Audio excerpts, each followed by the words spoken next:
Yangiobod tuman axborot kutubxona markazi taqdim etadi.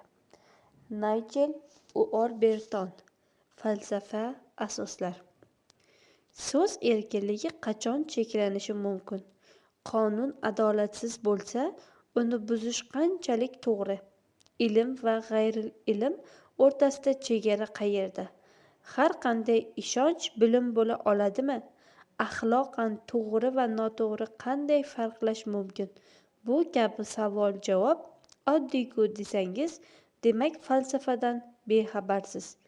Oddiy ko'ringan har narsa ham ko'ringani kabi emasligi anglagan joyda falsafa boshlanadi. Kitob tili ancha tushunarli, murakkab, falsafaviy g'oyalar soddalashtirilgan, akademik atamalar oz va borlari ham izohlangan. Bu kitob falsafa bilan tanish bo'lmagan, ammo fikrlay oladigan, buni istaydigan va bundan qo'rqmaydiganlar uchundir.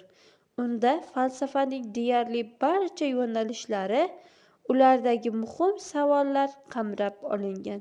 Birgina kitobda ularning barchasi haqida boshlang'ich tasavvurga ega bo'lish mumkin. U sizni muayyan qarashga, ishonishga undaydi.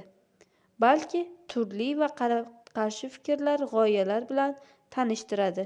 Bugungi voqeligimizdan misollar keltiradi va oddiyning aslida oddiy emasligini ko'rsatib beradi.